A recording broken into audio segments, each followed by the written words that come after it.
synchronisation avec les gens qu'on aime ou les gens qu'on n'aime pas pour mieux les manipuler. Ça reste une arme redoutable et très peu connue du grand public, n'est-ce pas? Peut-être que ça pourrait t'intéresser de mieux savoir des choses sur toi et mieux savoir des choses sur les autres. Comment réagir, quoi dire pour toucher bien la personne en face. Bien sûr, c'est pour ça que vous avez pris rendez-vous avec moi. Bien sûr.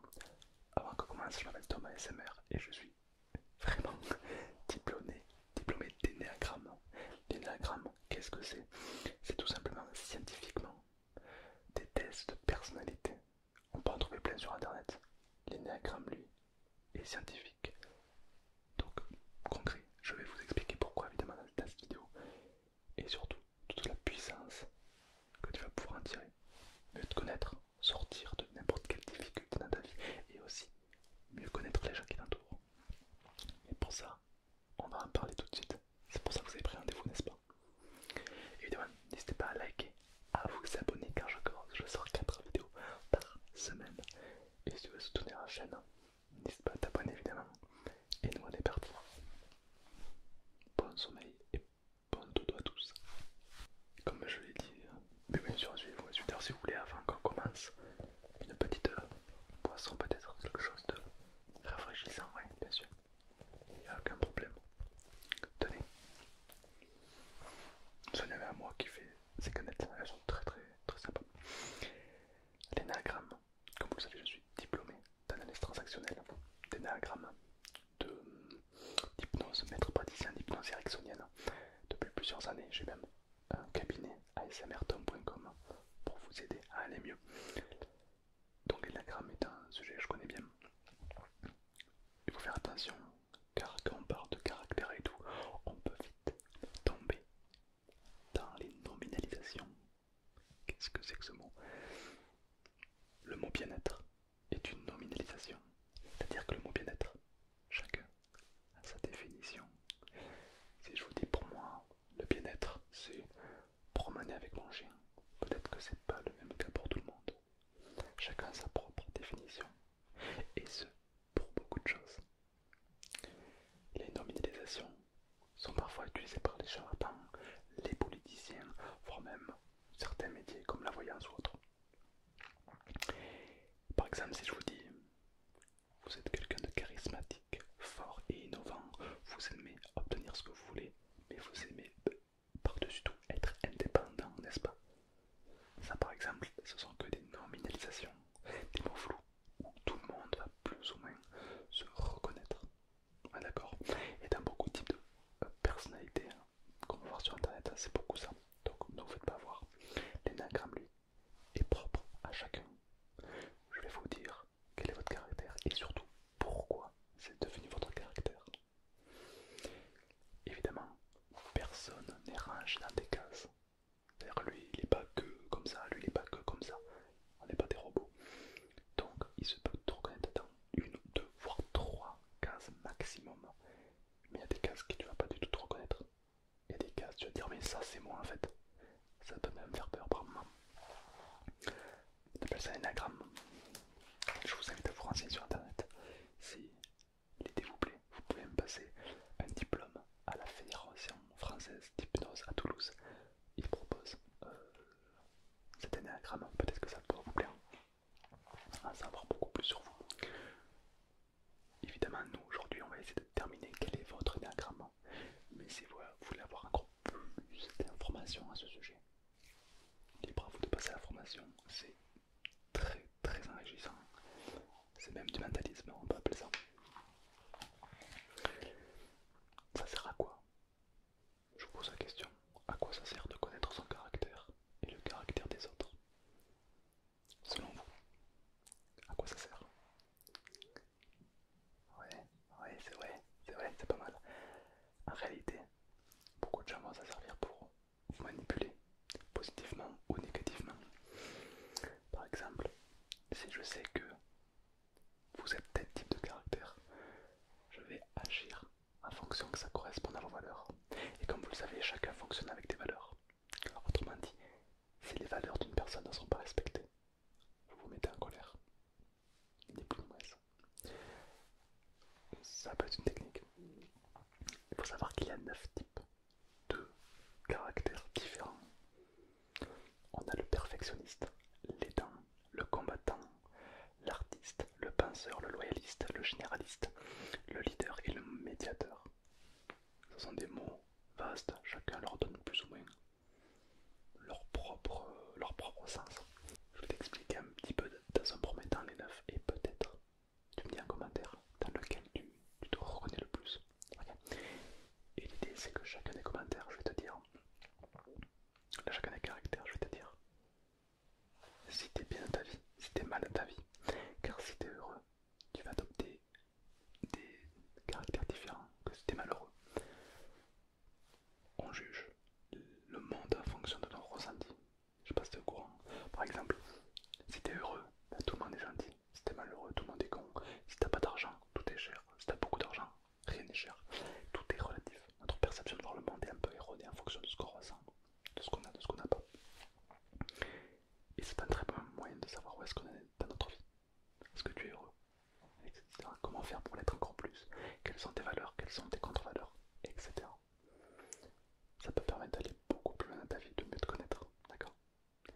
Comme on dit, il n'y a pas de vent favorable à celui qui ne sait pas où il va. Donc autant avoir une direction. Mais comment on est avec un caractère? Est-ce que tu nais en tant que leader? Est-ce que tu nais en tant qu'altruiste? Comment ces caractères sont devenus les tiens? Pour savoir ça, il faut comprendre que l'être humain ne peut pas vivre sans trois choses: l'eau, la nourriture et les retours de reconnaissance, les strokes en anglais. On peut vivre sans richesse, presque sans le sou. Des seigneurs et des princesses, il n'y en a plus beaucoup, mais vivre sans tendresse, on ne le pourrait pas, comme disent les chanteurs de l'époque. Et en vrai, ils ont raison, car les retours de reconnaissance, l'être humain ne peut pas vivre sans. C'est-à-dire que si papa et maman ne te donnent pas de retour de reconnaissance, ils t'ignorent totalement. Les flics, eux, vont t'en donner. Donc voilà, tu veux être reconnu, que ce soit positivement, négativement. Et donc le cerveau va tout faire pour avoir le plus de retours de reconnaissance possible. Peut-être que tu as déjà entendu cette phrase. Oh, elle est sage. Ouais, elle dit rien, elle est vraiment sage. Qu'est-ce qui comprend le cerveau? Si je dis rien, j'ai des retours de reconnaissance. Donc je dis rien. Et voilà, bam, tu es introverti. Par exemple, c'est pas négatif. Introverti, extraverti sont deux comportements différents. Tous les caractères que je vais dire, que je vais t'annoncer, ne sont pas plus ou moins bien. Ils sont tous très très bien. Ils sont juste différents l'un des autres. C'est tout. D'accord? À la fin de cette vidéo, tu vas tout connaître. Ne t'inquiète pas. Évidemment, quand on est jeune, c'est là où un peu les caractères se forment. C'est là où le corps, l'inconscient, le conscient commence à se dire: tiens, en faisant ça, j'ai un retour de reconnaissance. Et ainsi de suite. Et donc il va peu à peu s'orienter vers un caractère que tu vas adopter comme le tien. C'est pour ça que tu es comme ça aujourd'hui. Tout simplement. On va d'abord commencer par le premier caractère. Tu vas me dire si tu te reconnais dedans ou pas. On a un caractère principal et on a ce qu'on appelle des ailes. C'est par exemple si moi je suis le 1, le perfectionniste, j'aime quand les choses sont carrées, je peux avoir des ailes, c'est-à-dire je peux être un peu 2 et un peu 9 en même temps. Là, comme je vous l'ai dit, on n'est pas dans des cases. On peut être un petit peu, voilà, un peu leader et un peu perfectionniste par exemple, tu vois. On peut pas être que ça, voilà. Chacun est différent, faut pas oublier ça. Pourquoi? C'est important de connaître les 9 caractères différents. C'est justement pour pas être dans une case. C'est justement pour en sortir. Car si tu arrives à maîtriser les 9 caractères, tu es une personne qui peut s'adapter à n'importe quelle situation. Et comme on dit, le maître de la situation est celui qui sait s'adapter. Alors on est parti. Le perfectionniste, c'est quelqu'un qui a, alors évidemment, c'est des généralités que je vais dire, d'accord? Tu n'es pas devant moi, donc je ne vais pas pouvoir avoir un cas précis. Je ne connais pas ton passé, donc je me suis fait des notes pour faire des généralités. Donc si quelque correspond. Peut-être que ça ne veut pas du tout te correspondre. Dans ces cas-là, on passera à un autre caractère. Premier caractère, qu'on appelle le perfectionniste. Tu sais, c'est les gens qui ils aiment bien quand tout est carré, tout est bien rangé. Ils font parfois le ménage 15 fois par jour. Est-ce que tu connais ces gens-là? Lors de leur enfance, il est probable, attention, c'est que chacun est différent, mais il est probable que des parents soient plutôt exigeants. Chaque erreur est un reproche, donc ils font du mieux pour être parfait, d'où être perfectionniste. On peut potentiellement dire que l'enfant devient adulte plus rapidement que les autres enfants. Il juge ses parents comme injustes ou pas compétents. L'aîné devient un modèle pour ses frères et sœurs. L'enfance du perfectionniste peut être parfois pas tendre et il a dû devenir grand et mature très rapidement. Et le problème des perfectionnistes, c'est qu'ils excellent dans le domaine de la perfection. Tout est carré, mais il y a moins de place pour l'imagination, la créativité. Mais ils ont de nombreuses qualités. Par exemple, la peur du perfectionniste, sa peur, ça va être de mal faire les choses. Le changement le pose un repère. Et lorsqu'un perfectionniste ne sera pas très heureux dans sa vie, il aura tendance à se mettre plus souvent en colère, ce qui est contraire de ses valeurs. Donc ça va le mettre encore plus en colère. Il ne va pas s'exprimer. Il va faire ce qu'on appelle une formation réactionnelle.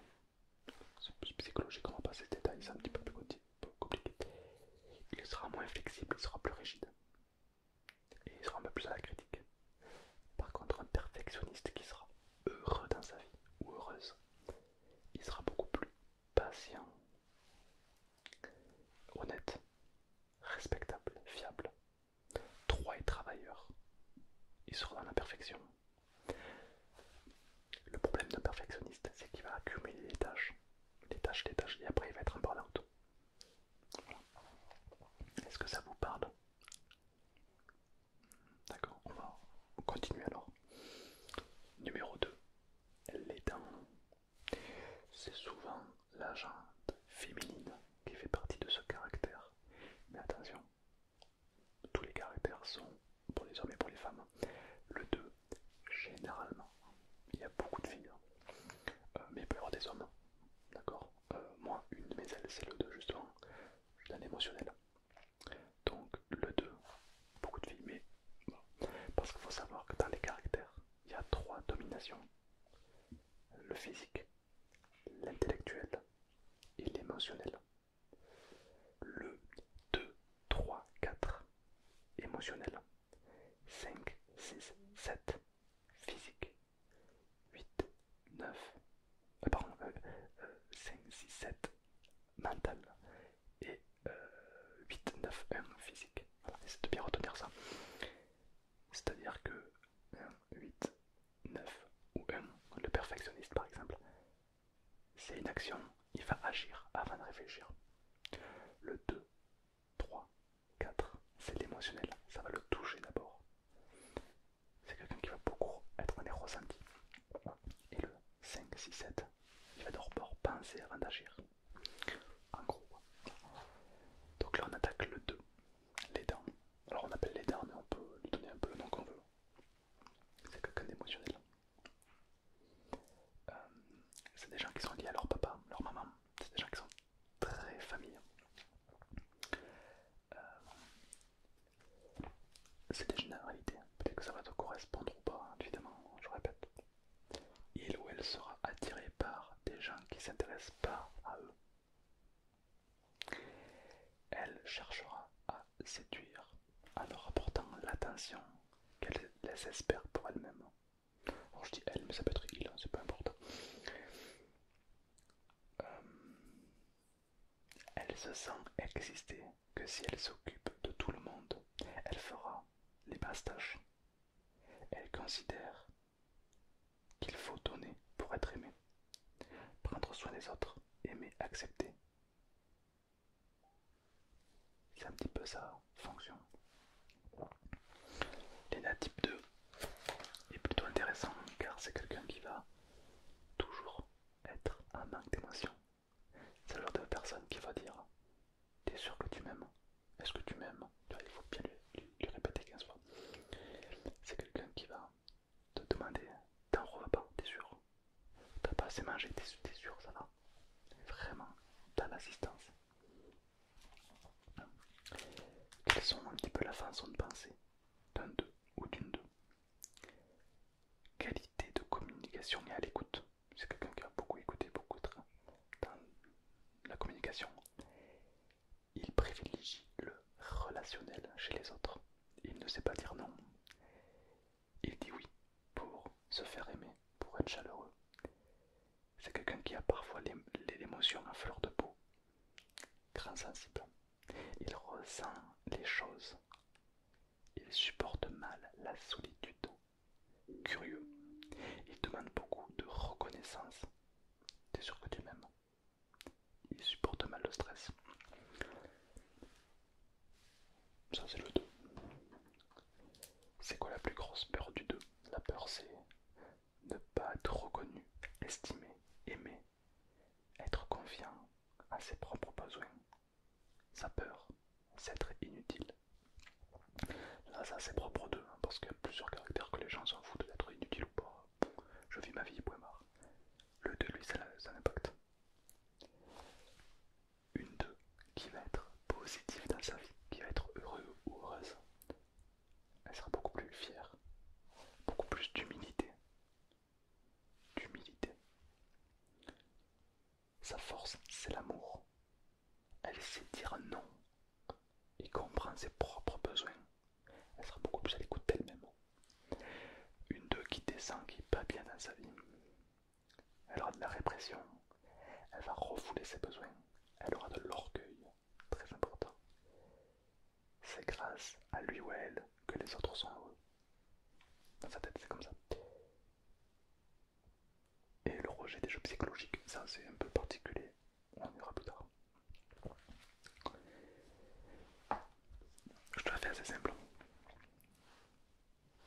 Le 3, nouveau caractère, le gagnant.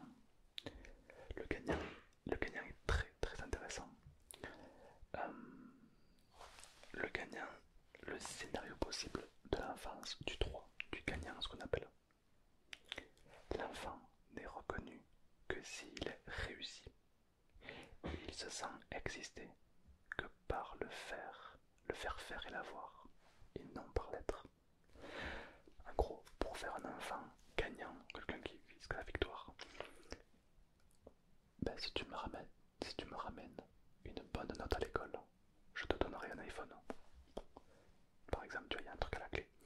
C'est quelqu'un qui va très mal supporter l'échec. Il va tricher. Il va tout faire pour gagner. C'est un rageux, quelqu'un qui supporte mal l'échec, qui va tricher pour obtenir ce qu'il veut. Issu d'une famille modeste, il a eu ou on lui a donné les moyens de se dépasser. Il veut réussir pour obtenir ce qu'il n'a pas eu. C'est quelqu'un qui va tout faire pour obtenir ce qu'il veut. Sa peur, l'échec, sa défense, il s'identifie à ce qu'on pense de lui, à ce qu'on attend de lui. Il joue son rôle qui n'est pas lui. Sa façon de penser, il est actif, efficace, rapide. Il a le sens des priorités. Et pour lui, le temps, c'est l'argent. Il veut être le premier. Le monde appartient aux gagnants. Compétitif, opportuniste, pour gagner. Il peut oublier les autres. Et le reste, il est dans l'apparence. Il s'adapte aux situations pour réussir. Il se met de la pression, donc il est anxieux. Il refoule ses émotions car cela peut le freiner. Il fait donc ce qu'on appelle de la narcotisation. Mais qui est-il vraiment? Ça, c'est le 3. Un caractère extrêmement intéressant. dans sa vie, il va avoir une réussite efficace. Il sera dans l'authenticité, dans les rencontres avec ses émotions, plus à l'écoute. Il va agir efficacement et réagir. Il va donner pour recevoir.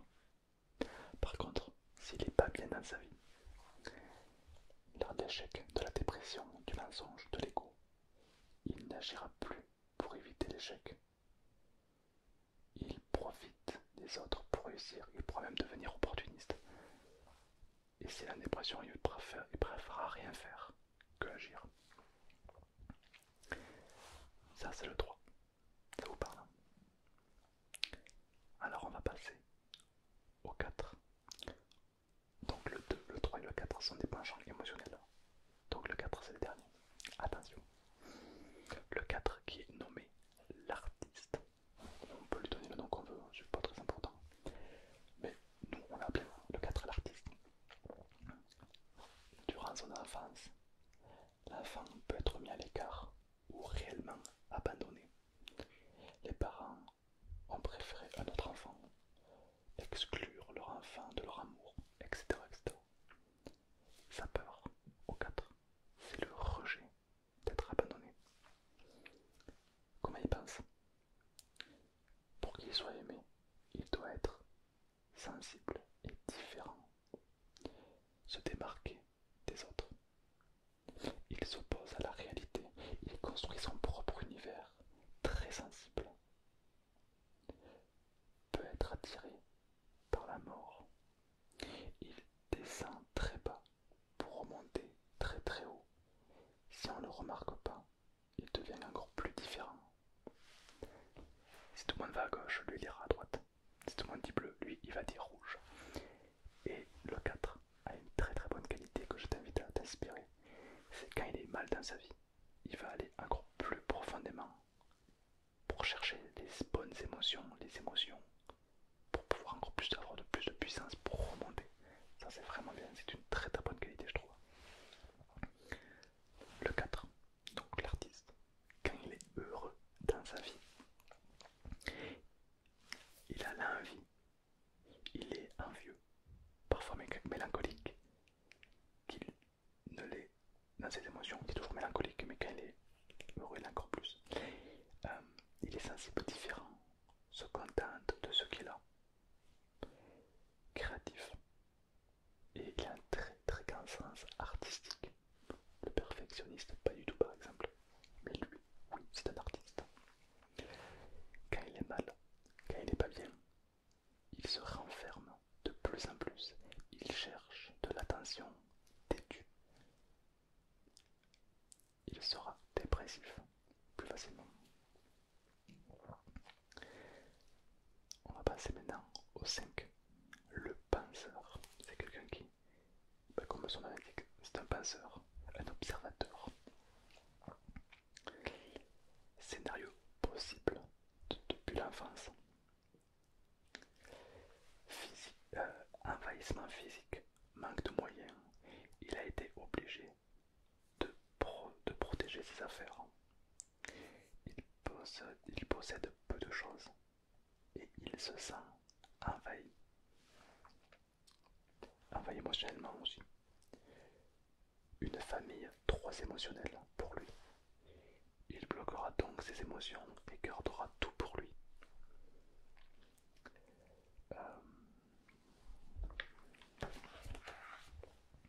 La peur du penseur, du 5, ça va être l'envahissement et l'ignorance. Il a besoin de savoir des choses. Il a peur d'avoir rien, d'où le besoin d'apprentissage. Et peur d'être envahi, donc garde tout pour lui, ou préfère ne rien avoir. C'est tout ou rien avec lui. Il est intellectuel, bon pour apprendre et comprendre. Il réfléchit et observe beaucoup. Il est logique. C'est un homme ou une femme de science, discret et secret. Il parle peu, ce qui lui donne un côté mystérieux, souvent en retrait, besoin de s'isoler. Calme, silencieux, indépendant, il ne s'ennuie pas. Il est patient, la tête froide. Il peut être avare. Ça c'est un petit peu son caractère. Le montant, bon, quand il est heureux, le 5, apprendre et comprendre. Il a une très bonne faculté d'apprendre et de comprendre. Il s'intéresse aux autres. Il a la connaissance, la précision. Il transmet sa connaissance. Il aime transmettre sa connaissance. C'est monsieur, je sais tout. Il aime bien dire qui c'est. Quand il est pas bien dans sa vie, il va renier. Il va remettre tout à demain. Il va s'isoler. Il va se replier sur lui-même. Et ça va devenir un fainéant. Le 6, le loyaliste. Le 6. Donc c'est un autre caractère. L'enfance du 6. L'enfant vit une, l'enfant vit une forte peur. Il peut même frôler la mort. Il aura donc besoin de se protéger. L'enfant se sent trahi par l'autorité parentale. C'est l'un ou l'autre, ça peut, c'est pas obligé, mais ça peut être un scénario durant l'enfance qui a pu lui arriver. Façon de penser. Il se méfie de tout. Il protège son groupe, sa famille, ses amis, sa communauté, son équipe. Car si le groupe est menacé, il sera lui-même menacé. C'est un aventurier, engagé et loyal, soucieux des règles, discipliné, préventif, vigilant. Il veille sur la sécurité de tous. Il a le sens du groupe et il se bouge. Responsable et juste. Le même pour tous. Un peu son conteneur. Il est nerveux et agité. Il craint le silence qui comble en parlant. Sa peur, c'est la trahison. Sa plus grosse peur, c'est la trahison. Lorsque le 6 est montant, il sera loyal. Enfin, lorsque le 6 sera heureux dans sa vie, il sera loyal. Il va faire son devoir avec courage. Il s'affirme, même à sa faiblesse. Il fait confiance aux autres. Ça, c'est important. Il y a quelqu'un d'action, de logique. Par contre, s'il est pas bien dans sa vie, il ne fera pas confiance. Il te teste pour voir si tu fais toujours partie du groupe. Il va faire de son groupe une secte. Personne n'entre, personne ne sort. Il peut même être déloyal. Ça te parle? Est-ce que tu connais peut-être quelqu'un comme ça? Donc là c'est très intéressant car si toi tu n'es pas comme ça, tu peux peut-être connaître quelqu'un comme ça. Et donc, ces gens comme ça, imagine tu connais quelqu'un comme ça, tu dis ah mais ouais, là je vois direct de qui il parle. Tu connais sa plus grosse peur, la trahison. Donc si un jour tu vas le voir, tu dis mais mec, tu sais que moi je te trahirai jamais, t'es vraiment mon meilleur pote. Ça va le toucher et tu vas tellement augmenter dans son estime car personne ne peut savoir ça, à part lui et toi. Et ça peu importe le profil. Note bien la plus grande peur de chaque caractère. Et même pour toi, tu vas connaître des choses sur toi-même. Ça va te permettre de se dire ok, quelles sont mes valeurs, qu'est-ce que je peux m'orienter pour m'améliorer.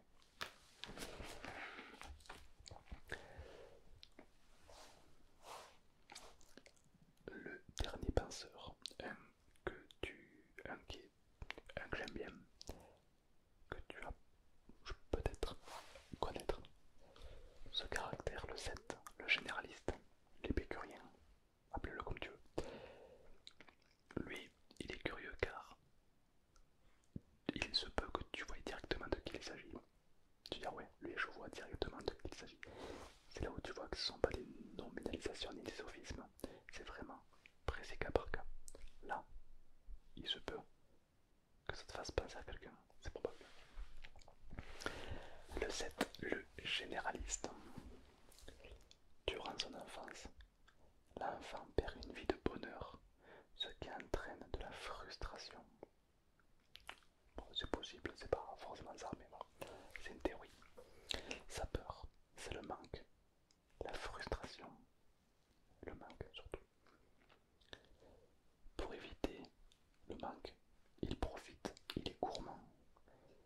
ce que la vie lui donne.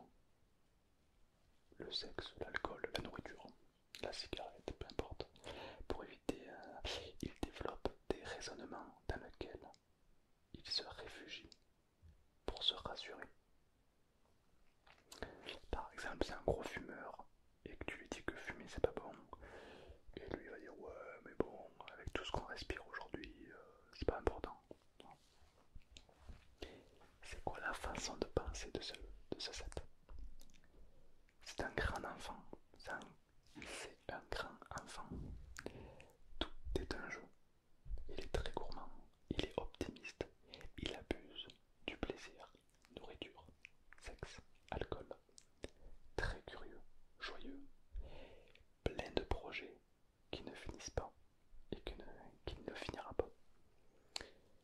Il, il est spontané, il a beaucoup d'imagination, il est autonome et débrouillard, il aime les bons copains, c'est un bon commercial, n'aime pas la routine ni la banalité, il n'aime pas la frustration, donc il ne termine pas ses projets.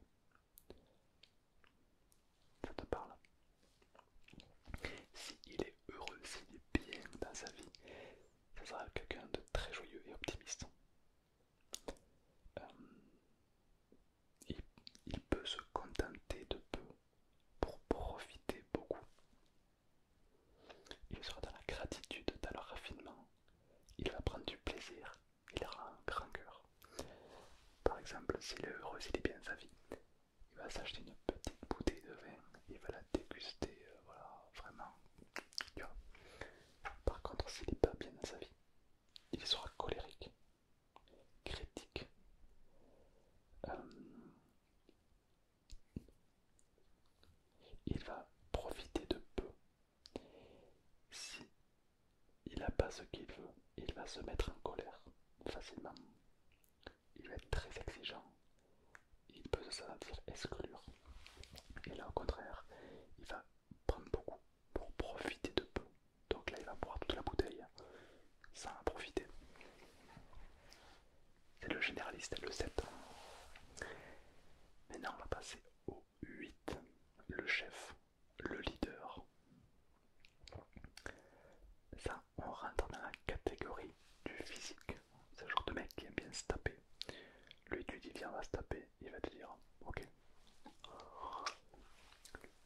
Mais vous allez voir que le 8, le leader, le chef, le mal alpha, d'ailleurs, on passe tous être un petit peu mal alpha. En réalité, il n'y a pas beaucoup de caractères qui l'ont. Et généralement, on arrive bien à les différencier.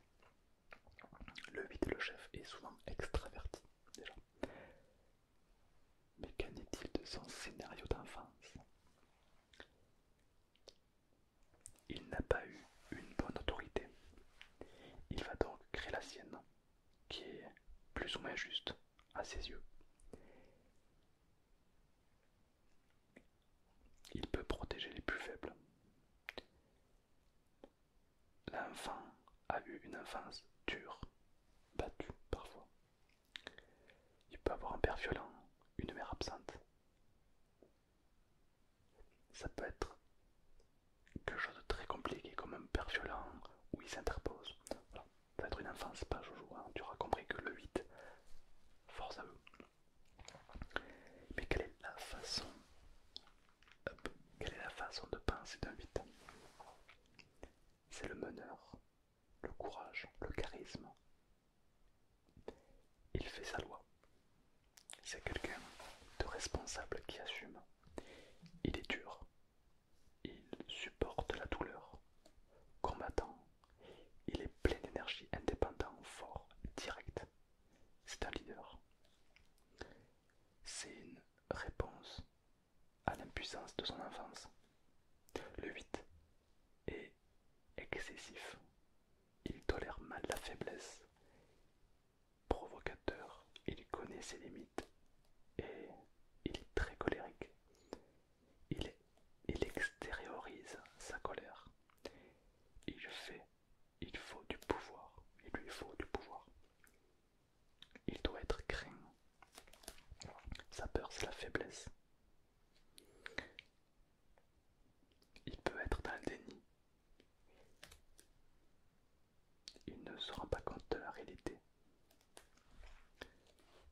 se passe-t-il que se passe-t-il si le leader est heureux dans sa vie? Attends, je crois que il aura l'innocence qu'il doit retrouver, qu'il a perdu. Étant petit, il aura de la force, ce sera une de ses valeurs. Il sera donc, il sera dans la compréhension et dans l'acceptation des autres.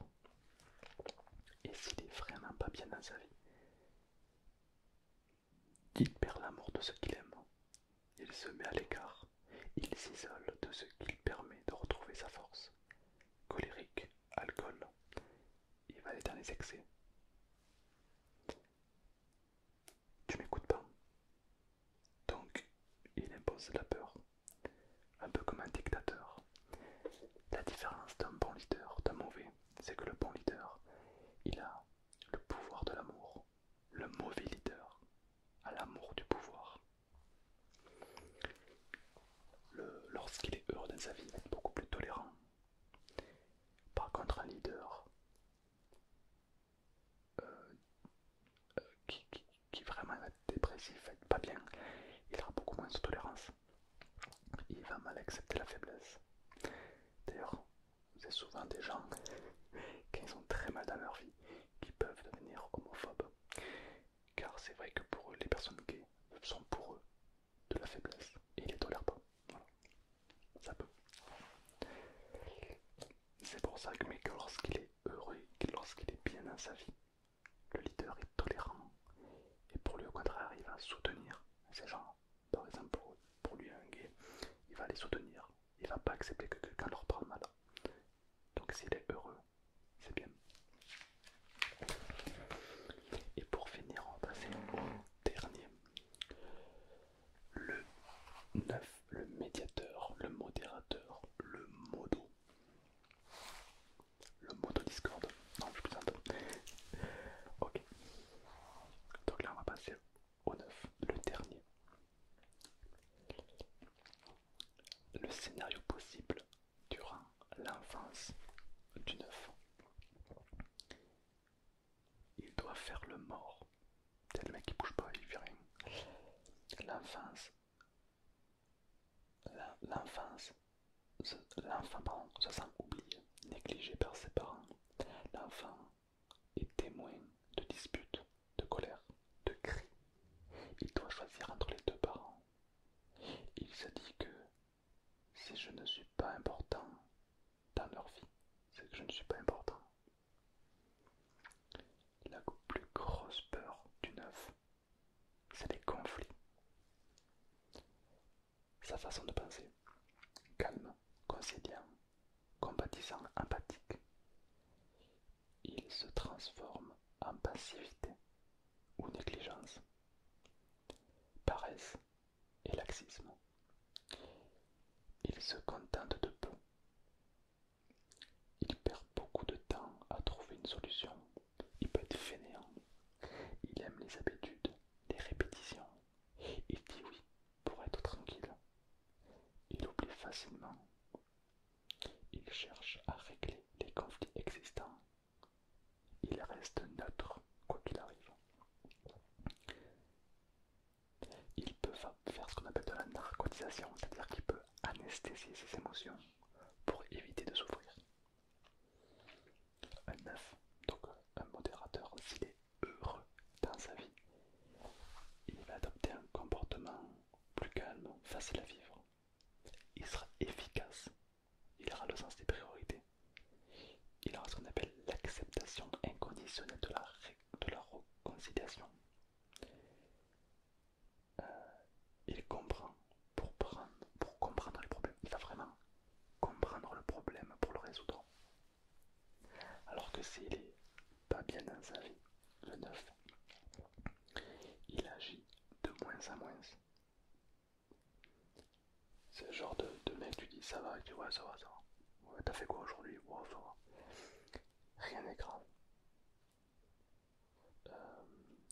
Et la question qu'on peut lui poser au 9, c'est de reconnecter à ses émotions. Par exemple, on peut lui dire un truc du style: qu'est-ce que tu ressens?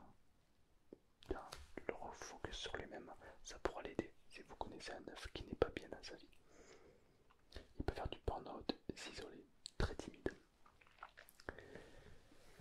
Voici les 9 caractères qui existent sur Terre. Il se peut que tu sois 1, 2, 3, 4, 5, 6, 7, 8, 9, un des 9, ou même un 2, un peu 1, un peu 3, un 4, un peu 5, un peu 3, un 7, un peu 8. Il faut partir du principe que ça fait comme un cercle, 1, 2, 3, 4, 5, 6, 7, 8, 9. Et donc, tu es dans une des cases. L'idée de connaître tous ces caractères, c'est de toi-même sortir de ces cases. Pourquoi pas, pourquoi pas prendre les avantages du 9, du 2, du 7. Imaginons que tu es un 2, quelqu'un d'émotionnel, quelqu'un qui va toujours dire oui pour se faire bien voir, qui ne sait pas dire non. Peut-être que tu pourras prendre les avantages du 7, du généraliste, de la personne qui se contente de peu pour profiter beaucoup. Le généraliste, c'est le bon vivant avec les copains. Eh ben, tu vas pouvoir déguster, savourer. Prends les avantages, modèle les avantages qui te correspondent, qui pourront t'aider à aller mieux. Selon toi, tu es dans quel caractère? Évidemment, marque-moi un commentaire. Marque-moi un commentaire le caractère qui selon toi te correspond. Il se peut que tu captes directement ton caractère. Il se peut que tu hésites. Il se peut que tu te reconnaisses dans aucun.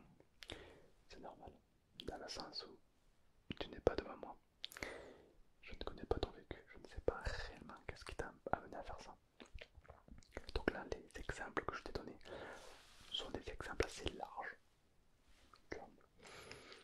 Assez précis pour chaque caractère. Aucun caractère ne sont pareils. Mais ils restent assez larges pour que tu puisses plus ou moins t'identifier. D'accord, j'ai fait du mieux que je peux pour essayer de plaire un peu à tout le monde. Euh, mais du coup, c'est l'idée de ça. Donc, selon toi, tu m'as dit que tu étais plus dans quel type de caractère? Alors, ce qui est intéressant, c'est que tu peux essayer de découvrir quelle est ta peur. La peur, alors, de tête, la peur du perfectionniste, ça va être la colère et la patience. C'est ces deux. Attends, on va les revoir ensemble. La peur du 1, c'est de mal faire les choses. Donc la peur du perfectionniste, si tu l'es, c'est de mal faire les choses. La peur du 2, donc de l'émotionnel, c'est de ne pas être considéré, de ne pas être aimé. La peur du 3, c'est l'échec, le gagnant. La peur du 4, c'est être banal, c'est être dans la banalité, dans le rejet. La peur du 5 va être l'ignorance ou l'envahissement. La peur du 6, le loyaliste, c'est la trahison.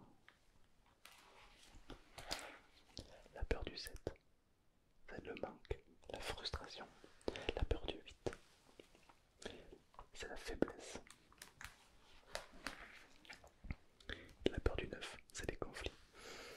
Autrement dit, si tu connais un leader, un mec qui correspond bien au 8, au leader, le chef, si tu lui dis que tu le trouves relativement faible, ça va pas lui faire plaisir.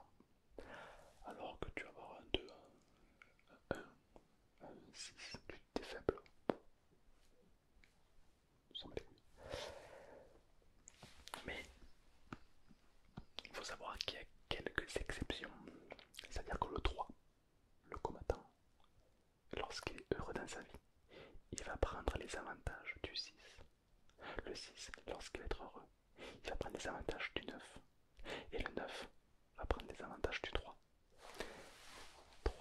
6, 9, 3, 6, 9, 3, 6, 9. Tu vois, c'est un cercle vertueux.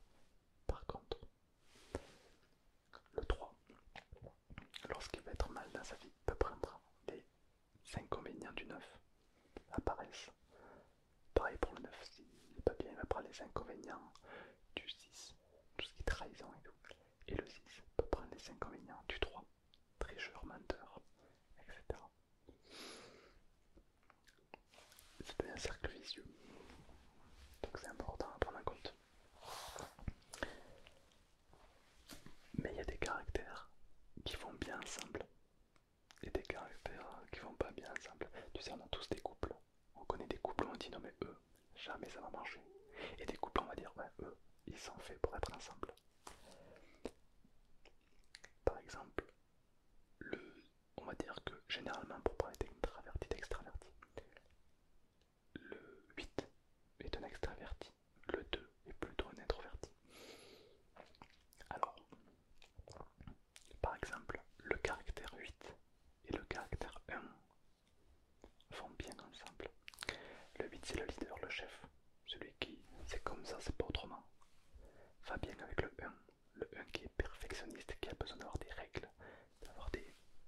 Il suit Ok, quelqu'un lui dit de faire ça, car les deux matchent bien ensemble. Le 8 fait sa loi, et le 1 respecte la loi. Ils vont ensemble, ils se matchent. Ceux qui vont bien ensemble, c'est le 7 et le 2. Le 7, qui est pour les autres, qui va vivre avec les autres, s'il est heureux dans sa vie, évidemment, il va être pour les autres. Et le 2, lui,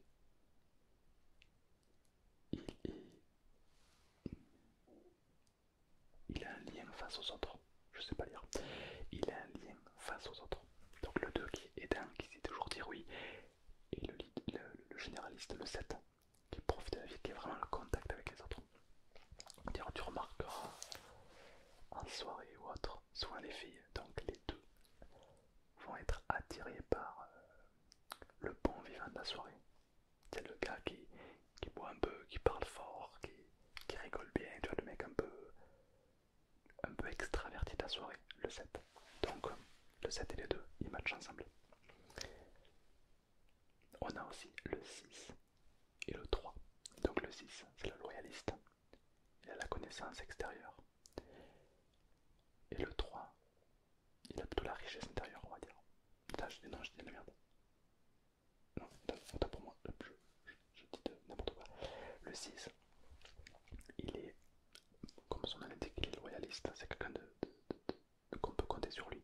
Et le 3, c'est quelqu'un de compétitif, mais lorsqu'il est bien dans sa vie, c'est quelqu'un de fidèle. Donc au final, les deux matchent ensemble. Et pour finir, les deux autres qui matchent ensemble, c'est le 5 et le 4.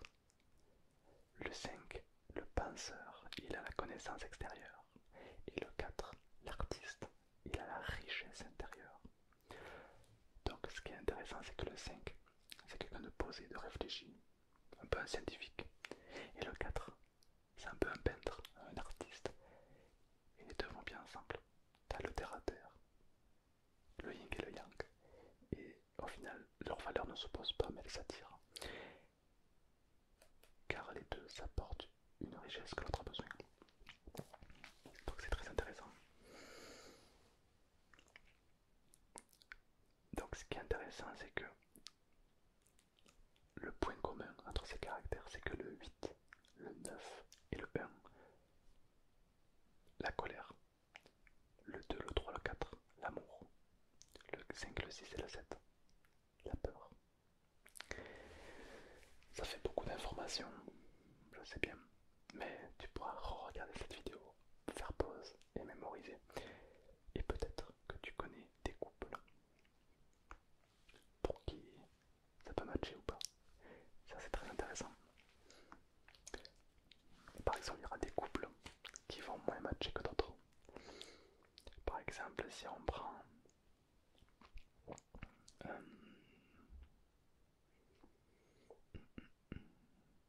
le 4 et le 1, le perfectionniste et l'artiste, pas sûr qu'ils matchent bien ensemble. Il peut, mais c'est moins conseillé.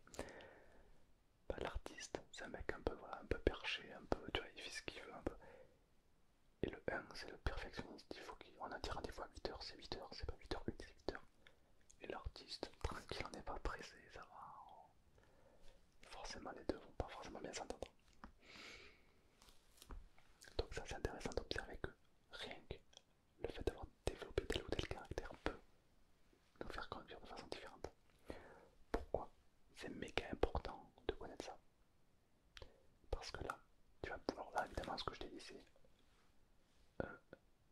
vraiment l'intro de l'énagramme, c'est l'intro. Car au final l'énagramme est beaucoup plus vaste que ça. Mais je te laisserai te renseigner si ça t'intéresse.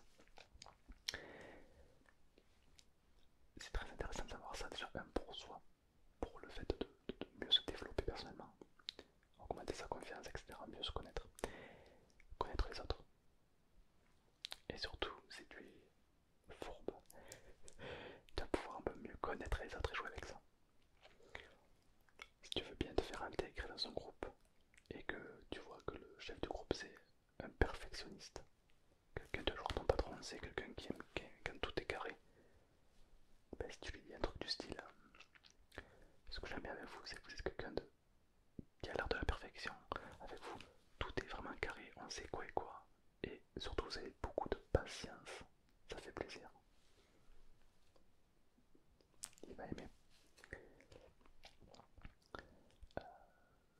Le 2, tu peux lui dire, t'es quelqu'un qui est vraiment à l'écoute. C'est ouf. Vraiment, ça fait du bien. Des gens comme toi. Ça lui fera plaisir. Le 3, c'est fou parce que tu réussis tout ce que tu entreprends. Tu travailles énormément pour. Et franchement, t'es le meilleur dans ce domaine.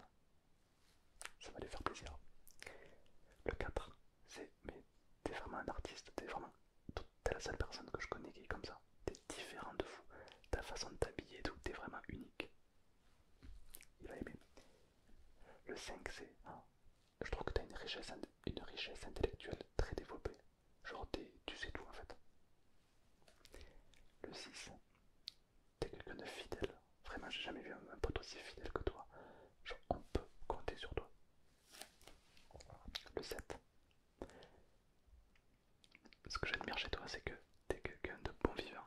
Tu vas savoir profiter de la vie, tu vois. Et ça, c'est incroyable parce que moi, j'arrive pas à me détacher comme toi. Le 8, quand on a un problème, on sait vers qui se tourner. Toi, t'es quelqu'un qui va savoir prendre les choses en main. T'es quelqu'un, t'as peur de rien, quoi. Tu fonces, t'as peur de rien. Et le 9, c'est plutôt le modérateur. T'es quelqu'un qui sait gérer les conflits. Tu sais bien parler, tu sais écouter, tu sais être là. T'es un peu comme un psy en fait. T'es quelqu'un qui va savoir quoi dire au bon moment. C'est un petit peu voilà, le truc un peu que tu peux dire à chacun, ça leur fera probablement plaisir. Alors évidemment l'énagramme se base sur la psychologie et surtout c'est très très vaste. Ah oui, c'est-à-dire que c'est beaucoup plus complexe que ça. Il y a des mathématiques dedans. Enfin moi c'est très ça va. Là en gros je t'ai donné un petit peu la base pour que tu saches un petit peu sur quoi il s'agit. J'aime beaucoup l'énagramme car ça repose souvent sur les piliers fixes. Alors que sur internet on peut voir beaucoup de tests de personnalité. Ça peut avoir un lien avec l'énagramme. Mais souvent c'est ce qu'on appelle des sophismes. Par exemple un sophisme, je vais t'en dire une.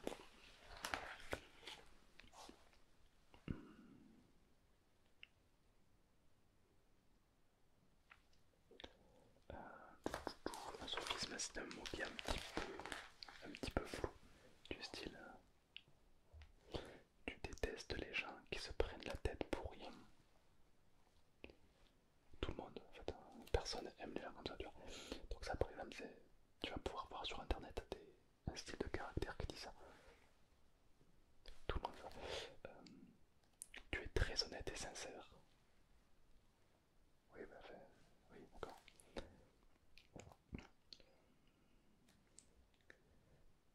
Par exemple, un truc qui peut être intéressant, c'est que tu as beaucoup d'émotions et tu as des sensations très vite. Ça peut être lié aux deux, tu vois, à l'état, quelqu'un qui est très connecté avec ses émotions. mais ça reste très flou.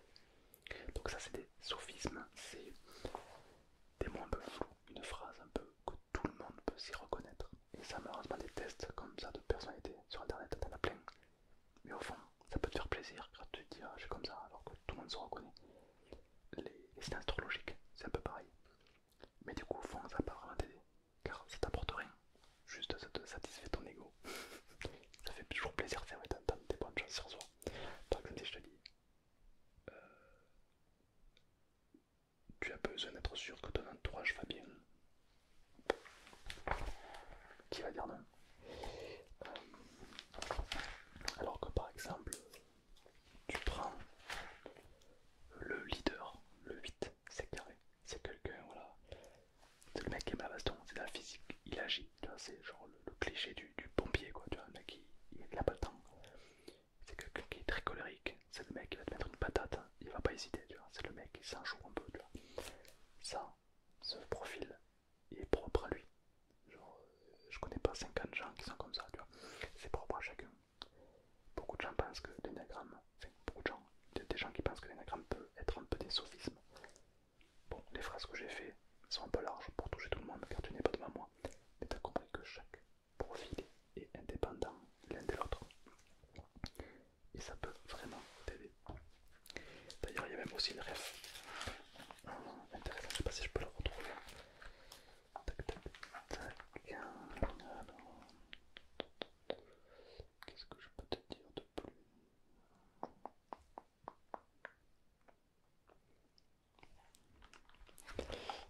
Je vais te dire un petit peu comment tu obtiens ces caractères durant l'enfance. On s'est suradapté aux pressions et aux exigences de notre environnement. On a vu, on a vu qu'adopter tel ou tel comportement nous permet d'obtenir tel ou tel strokes, retour de reconnaissance. Donc, on va adopter une stratégie inconsciente. On crée une liaison de cause à effet. Je fais ça, donc il se passe ça. Donc l'enfant va adopter ce énéatype comme il va considérer comme le sien.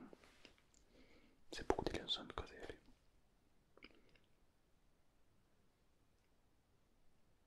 Il ne faut donc pas rester sur un énéatype, mais bien les 9.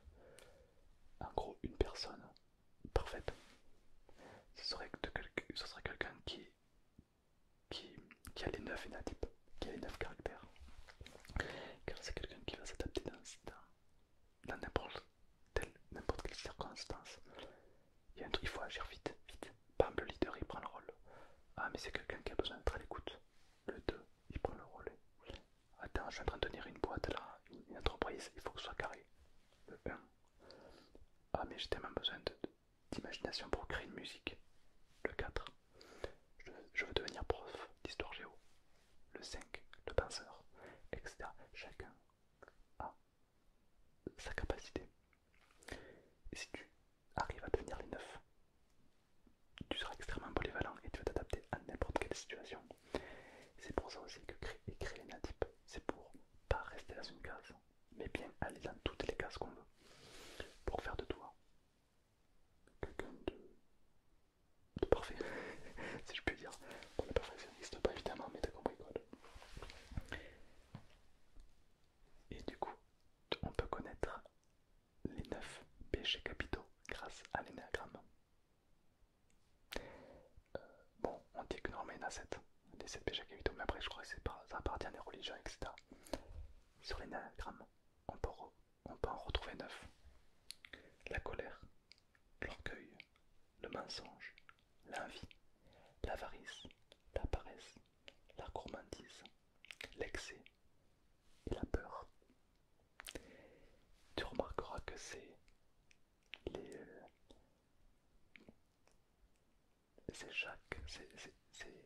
l'excès de chaque énagramme qui est négatif. Par exemple, le perfectionniste qui est mal dans sa vie, il va plus facilement se mettre en colère. Le 2, ce sera l'orgueil, les dents. Le 3, ce sera le mensonge. Le 4, ce sera l'envie. Le 5, l'avarice. Le 6, la paresse. Le 7, la gourmandise.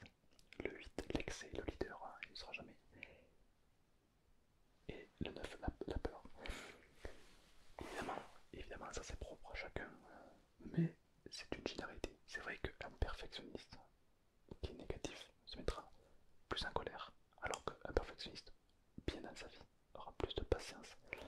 Évidemment, la patience et la colère est propre à chacun, d'accord, peu importe l'énagramme, mais ça peut être une valeur principale chez ce énatype-là. C'est pour ça que c'est bien de le connaître, tout simplement.